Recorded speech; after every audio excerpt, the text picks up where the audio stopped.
ප්‍රතික්ෂේප වීම මේ ලෝකයේ තියෙන බලවත්ම හැඟීමයි. ආදරයෙන් ආයතනයෙන් මිතුරන්ගෙන් ඔබ ප්‍රතික්ෂේප වුණ කෙනෙක් නම් ඔබ දරා ගන්න බැරි මානසික ව්‍යාකූලත්වයට මුහුණ දීපු කෙනෙක්. මේ හැඟීමේ වේදනාව ශාරීරික වේදනාවට වඩා බලවත්. මොකද එයට මුහුණ දීපු ඔබ ඒ දේ දන්න නිසා. හැබැයි ඔබ එක අතකින් වාසනාව ඇති පුද්ගලයෙක්. මොකද ඒ ව්‍යාකූලත්වයට මුහුණ දීමෙන් ජීවිතේ පරිපූර්ණත්වය පිළිබඳ අත්දැකීමෙන් පසු වෙනවා. වැරදි විදිහට තේරුම් ගැනීමේ දුර්වලතාව ඔයාගෙන් මිදලා යනවා. ආදරයෙන් ප්‍රතික්ෂේප වීම අපි ආසම හැඟීම් වල අහිමි වීම. ඔව් දන්නවා ඔයාට හැඟීම් පාලනය කිරීම හරිම අමාරු තත්ත්වයක්.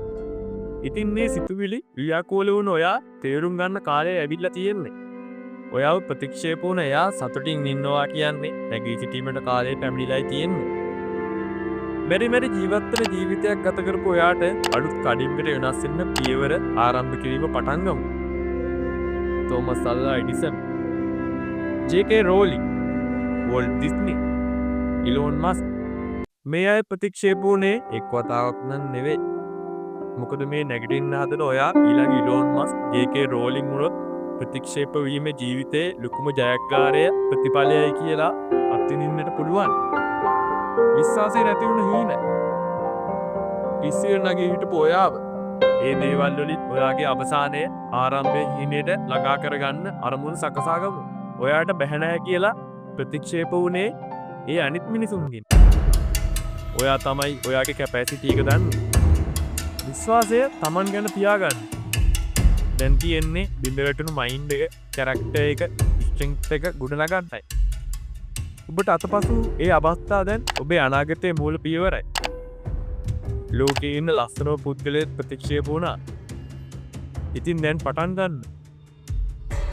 පුළුවන් ඔබට ඔබ ප්‍රමාද වුණේ නැහැ. අත්දැකීම් ලබා ගත්ත පමණයි.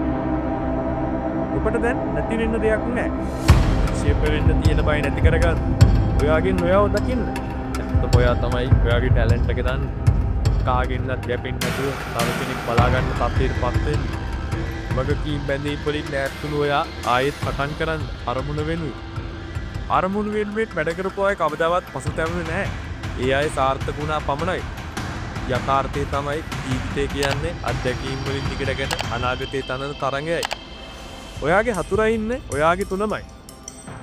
බැරි වෙන, බය වෙන මේ සතුරාව පරාජය කරලා සාර්ථකත්වයේ අරමුණ සොයාගෙන යන්න පටන් ගන්න. ඉස්නා විශේෂඥයන් සොයාගෙන ඇත්තේ චිත්ත වේගා හැඟීම් දුර්වල වූ විට අපිට සැබවින්ම තීරණ ගැනීමේ හැකියාව නැති යන බවයි. අනුගමනය කළ යුතු දේ හා වළක්වා ගත යුතු දේ පිළිබඳ සංඥාවක් අපිට නැති වී යයි. ඔබේ රිජෙක්ෂන් එක ඔබේ ජර්නි එකේ most beautiful turning point එකක්. ඒ අමතක නොකරන්න. එමගින් අරමුණ සොයාගන්න. ඉතින් පටන් ගමු. නැවත ආයෙම හමු වෙමු.